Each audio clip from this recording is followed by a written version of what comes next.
Bienvenidos a Lingopad. Activa los subtítulos.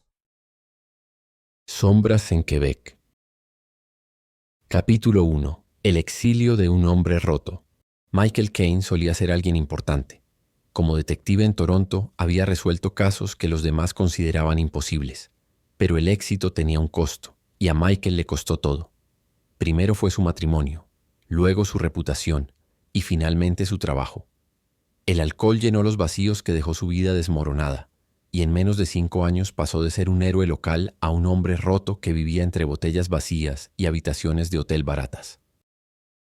Este viaje a Quebec era su último intento de encontrar algo de paz, aunque sabía que la tranquilidad no era algo que pudiera comprar con un boleto de avión. Era un hombre al que ya no le quedaba nada que perder, pero la verdad era que tampoco le quedaban muchas ganas de seguir adelante. Al llegar al viejo Quebec, Michael sintió algo que no había sentido en años: curiosidad. La ciudad, con sus calles adoquinadas, edificios históricos y el imponente Château Frontenac, parecía un lugar atrapado en el tiempo. Tal vez aquí podría desaparecer, al menos por un tiempo. En la Terrasse Dufferin encendió un cigarro y dejó que el aire helado le despejara la mente. Fue entonces cuando ella apareció. Una mujer alta envuelta en un abrigo negro y un sombrero que le daba un aire sofisticado. ¿Michael Caine?, preguntó con una mezcla de urgencia y desconfianza en la voz. Él asintió sorprendido. Nadie debía saber que estaba allí. Necesito su ayuda. Es cuestión de vida o muerte, dijo, entregándole un sobre manila antes de que él pudiera responder. ¿Quién es usted?, preguntó, pero la mujer ya se estaba alejando mirando nerviosamente a su alrededor. Michael bajó la mirada al sobre en sus manos. Lo abrió lentamente, revelando una foto en blanco y negro de un hombre de unos 50 años, elegante, con un rostro familiar. Junto a la foto había un mapa de Quebec marcado con una X cerca de las cataratas de Montmorency y una nota que decía: «Encuéntralo antes de que lo hagan ellos». Ese rostro ahora lo recordaba. Era Victor Moreau, un político en ascenso considerado por muchos como el próximo primer ministro de Canadá. Michael había visto su cara en periódicos y noticieros, siempre sonriente, siempre impecable. ¿Por qué alguien lo buscaba con tanta urgencia? Capítulo 2. Ecos del pasado. Michael no podía sacarse de la cabeza la advertencia de la mujer. Sabía que había algo más grande detrás de todo esto, pero no entendía por qué lo habían elegido a él. ¿Por qué un exdetective venido a menos? Un hombre que apenas podía mantener sus manos firmes sin un trago. Decidió comenzar el día siguiente explorando la Rue du Petit Champlain, una calle que parecía salida de un cuento de hadas con sus fachadas coloridas y pequeñas boutiques. Mientras caminaba sintió que alguien lo seguía. Miró discretamente hacia atrás y notó a un hombre con una chaqueta gris que parecía demasiado interesado en su ruta. Intentó despistarlo perdiéndose entre las tiendas, pero al llegar a la escalera Cascou, el hombre todavía estaba allí. Michael se detuvo, encendió un cigarro y lo enfrentó. ¿Te perdiste o es que te interesa demasiado mi sombra?, preguntó con sarcasmo. El hombre no respondió. Apenas hizo un gesto con la cabeza y se alejó, como si quisiera que Michael supiera que lo estaban vigilando, pero sin revelar más.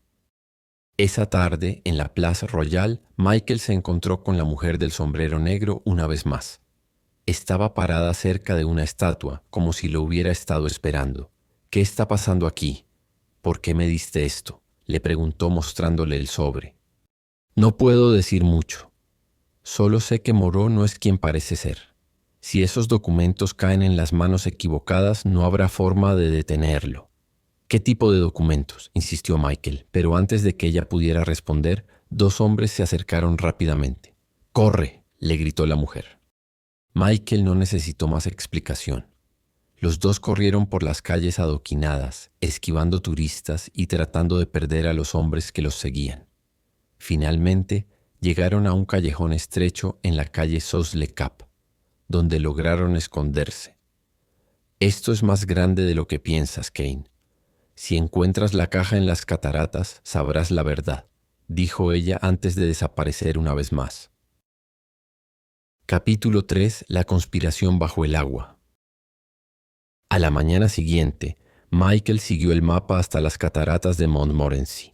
La vista era impresionante, pero su mente estaba en otra parte. Caminó por el puente colgante hasta el punto marcado en el mapa. Allí encontró una pequeña caja de metal enterrada bajo la nieve. La abrió con manos temblorosas. Dentro había documentos que implicaban a Victor Moreau en una red de corrupción internacional.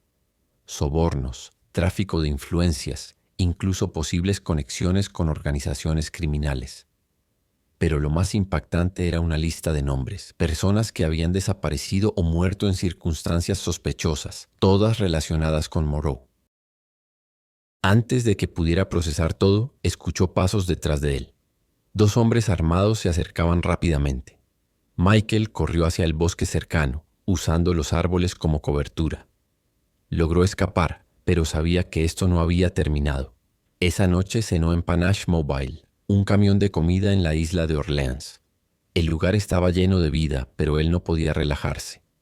Guardó los documentos en un lugar seguro y se preparó para lo que sabía que sería una larga noche. Capítulo 4. La caída del Titán. Michael salió del hotel con el corazón latiendo en su garganta. Aferraba la caja con los documentos contra su pecho, sintiendo el frío metal como un ancla que lo mantenía en la realidad. Afuera, las luces de las calles del viejo Quebec brillaban con normalidad, mientras él se adentraba en un callejón oscuro para recuperar el aliento. Él sabía que el tiempo corría en su contra. Los hombres de Moreau no tardarían en buscarlo, y aunque había escapado por poco, no había garantía de que lo lograra la próxima vez. Se sentó en el suelo húmedo, encendió un cigarro con manos temblorosas y miró la caja. ¿Y ahora qué?, se preguntó.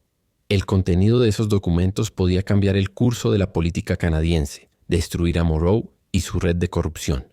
Pero ¿quién le creería? Michael Caine era un hombre arruinado, un ex detective que había caído en desgracia, ahogado por el alcohol y los errores de su pasado. Si él salía a la luz con estas pruebas, el público no vería a un héroe denunciando la verdad. Verían a un alcohólico desesperado por recuperar su antigua gloria. Fue entonces cuando recordó a Evelyn Dupree, una periodista de investigación en Toronto con una reputación intachable. Evelyn y Michael habían trabajado juntos en el pasado, en los días en que él todavía era un detective respetado. Sabía que ella era la única persona con suficiente credibilidad y valentía para exponer a Moreau. Sacó su teléfono y con manos temblorosas marcó el número de Evelyn. Al tercer tono ella contestó. ¿Michael Caine?, preguntó con incredulidad. Soy yo, Evelyn. Necesito tu ayuda. ¿Estás borracho?, preguntó ella con frialdad. No esta vez, respondió él intentando mantener la calma. Escucha, tengo algo grande, algo que podría derrumbar a Victor Moreau. Hubo un largo silencio al otro lado de la línea. Mándame los documentos, yo me encargo de esto. Pero Michael, si me estás usando para algo, te prometo que me encargaré de destruirte. Lo sé, respondió él casi en un susurro. Por eso te elegí, porque sé que no fallarás. Michael colgó y se dirigió a un cibercafé cercano, asegurándose de que nadie lo seguía. Allí escaneó los documentos y los envió a Evelyn con una breve nota. Esto es todo lo que tengo. Confío en ti para hacer lo correcto. Mientras salía del lugar, sintió una mezcla de alivio y vacío. Había hecho lo único que podía hacer. Por primera vez en años, sintió que había hecho algo correcto. En las sombras de Quebec, Michael Caine había encontrado un propósito, aunque fuera efímero. Sabía que había salvado algo más que su reputación. Había salvado su alma, o al menos lo poco que quedaba de ella.